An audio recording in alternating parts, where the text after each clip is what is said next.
सूबाई मैटर है तो यहाँ जो वजारतें हैं वो अम्ब लेने आई हैं। हमें कुछ नहीं होता, हम तो गधे और कुत्ते की कड़ाई खा चुके हैं। मैंने तो यहाँ पर आते ही सबसे पहले बोला था कि यहाँ तो अपनी पुरानी वीडियोस डिलीट करें या फिर ये करारदाद ना लेकर आए।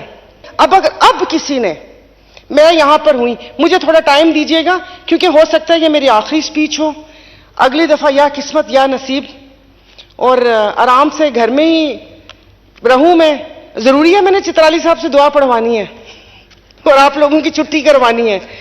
तो कौम जाग चुकी है, जे मैं आ गई और यहां पर किसी ने हमारे अदारों के लिए बात की, मैं कोई चीज उठा के मारूंगी। जी, दिल तो चाह रहा है कि कहूं कि आज कुछ कहने को दिल नहीं, ऐसा कीजिए कि समझ लीजिए। तो दिल नहीं चाह रहा कि इस खाली हॉल में, इन खाली कुर्सियों, मेरे कुछ चंद साथी बैठे हुए जो अपनी अपनी स्पीचेस के इंतजार में बैठे हुए। मैं तो कहती हूं कि वो पहले वाला दौर अच्छा था कि एक बादशाह बैठा था और दरबार लगा होता था, वहीं पर शिकायत करते थे, वहीं वजीर सुनते थे और वहीं पर ही हुक्म होता था सर कलम करने का और उसी वक्त मसला हल हो जाता था। अब वो और बात है कि साहिल का सर कलम हो या वजीर का हो, वो दूसरी बात है। कि आपने कभी सिक्योरिटी गार्ड्स देखे हैं कि उनको 18-18, 20-20 हजार मिलते हैं और 12-12 हजार उनसे वो क्या कहते हैं बेगार नौकरी ली जाती है। तो उन सबको कौन देखेगा? जो घरों में काम करते हैं, जो प्राइवेट नौकर, ड्राइवर, माली, ये वो, उनकी तनख्वाहों का कौन करेगा? 35 हजार वो रखी है। लास्ट टाइम तो मैंने कहा था कि 50 हजार वाले का बजट बनाकर दिखा दें। क्या अभी ये 35 हजार वाले का बजट बनाकर दिखा सकते हैं? IMF का सुने जा रहे हैं, IMF, वो कहते हैं ना कि वो पहले कभी सिग्नल पे खड़े हों तो वो आता है फकीर, पहले तो वो दुआएं देता है कि दे दो, दे दिया तो ठीक है, नहीं दिया तो उसके बाद वो दुआएं देना शुरू कर देता है।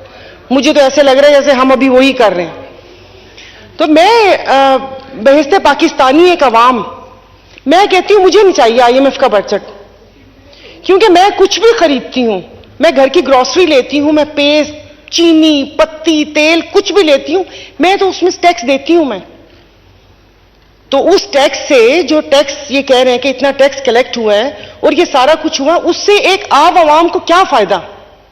वैसे भी हुकूमत की फील आ नहीं रही। जैसे आप भगार लगाएं या पुलाव का ढक्कन उठाएं तो खुशबू आती है और आपको पता चलता है कि हाँ ये बना है। तो यहां से वो खुशबू आ नहीं रही है हुकूमत वाली कि पता चले कि कोई हुकूमत भी है। वो कहते हैं ना कि क्यों ना हो सबा की रफ्तार गलत, गुल गलत, गुंचे गलत, खार गलत, एक दरिया ही है बस अपने रुख पर, कश्तियां आर गलत, पार गलत। और वह कहते हैं कि वो भी कुछ जिद पर उतर आए हैं और कुछ करते हैं हम भी गुफ्तार गलत। मतलब अब मैं क्यों दूं या मेरी गरीब आवाम क्यों दे?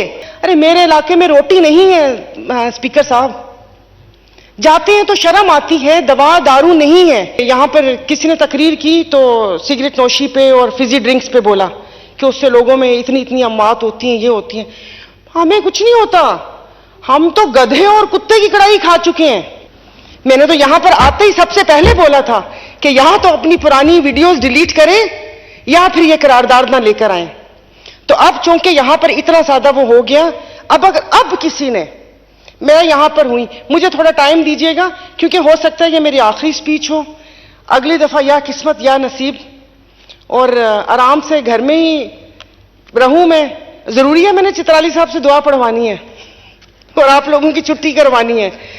तो कौम जाग चुकी है, जे मैं आ गई और यहां पर किसी ने हमारे अदारों के लिए बात की, मैं कोई चीज उठा के मारूंगी।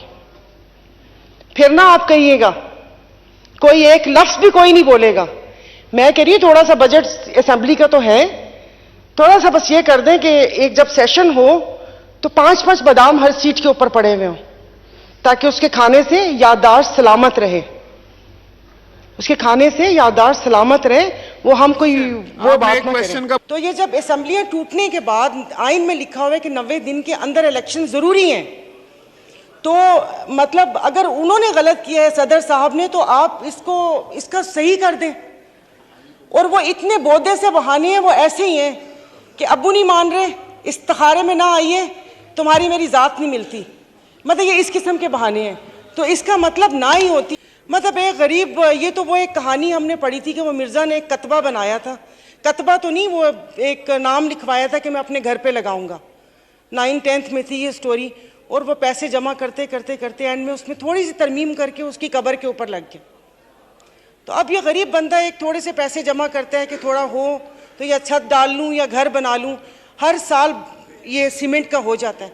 तो इसमें कुछ ऐसा होना चाहिए कि बिल्डर्स के लिए मैं नहीं बोल रही, क्योंकि बिल्डर्स तो जो जिस वक्त जो अभी प्राइसेस हैं अपार्टमेंट्स की 12 करोड़ 15 करोड़, वो तो आई डोंट नो कौन ले सकता है, गरीब बंदा नहीं ले सकता। तो थोड़ी इसके ऊपर गरीबों के लिए नज़रसानी कर लें, क्योंकि फिर वो नहीं रहेंगे तो फिर हम क्या करेंगे। इसको आगे लेके चलूंगा।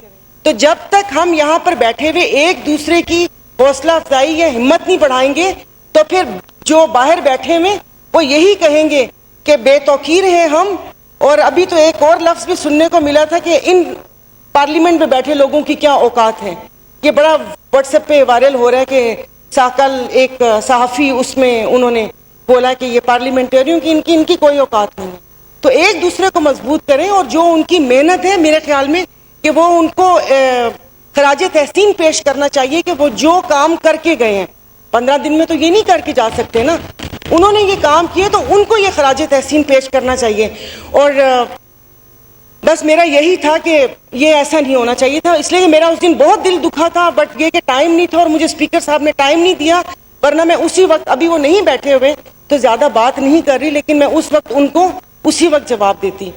और मेरी दूसरी एक वो भी छोटा सा, ये कादिर मंदू खेल साहब की कमेटी के हवाले से, जब ये यहाँ पर पार्लियामेंट की बालादस्ती, पार्लियामान ने एक कमेटी बनाई है, और जिस वक्त ये हुकूमत ओपोजिशन में बैठी हुई थी, तो इन्होंने वो जब एहतजाज चलते थे ये लोग उनसे वादे करके आए थे कि हम ये कर देंगे, हम वो कर देंगे।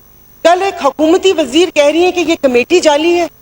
आज उन्होंने एक कमेटी को बोला तो कल वो फिर बाकी कमेटियों की भी वो कर देंगी कि इस कमेटी की कौन सी अहमियत है। तो जब यहाँ पर कमेटी बन गई एक रूल के तहत, तो काबीना से ऊपर 4 बंदे मुसल्लत करने की कौन सी जरूरत थी कि ये सिविल एविएशन वाले, रेडियो पाकिस्तान वाले, एजुकेशन वाले, जिस वजीर को बोले अगर PIA की बात करें तो वो ख्वाजा रफीक साहब से तो बात करते हुए भी वो बंदा थोड़ा सोच समझ के बात करे कि आगे से जवाब क्या आएगा।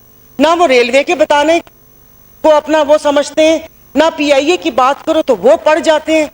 वजीर तालीम है तो वो तलीम हो गई है, मतलब किससे बात करें। तो ये भी एक वो है कि प्लीज़ आप, जैसे अभी किशोर जहरा साहबा ने बात की, तो इस कमेटी को कर दें, इसलिए कि वो जो बेचारे बेरोजगार हुए और जो इन लोगों ने वादे किए थे उस वादों को पूरा कर दें। अब वो किताबी बातों पे ना जाएं कि वो वादा ही क्या जो वफा हो जाए। ये शायरों ने कहा है, यहाँ पर ये इसका इतलाक ना ही करें, ये हुकूमती अरकान तो ज़्यादा बेहतर है। बहुत बहुत शुक्रिया।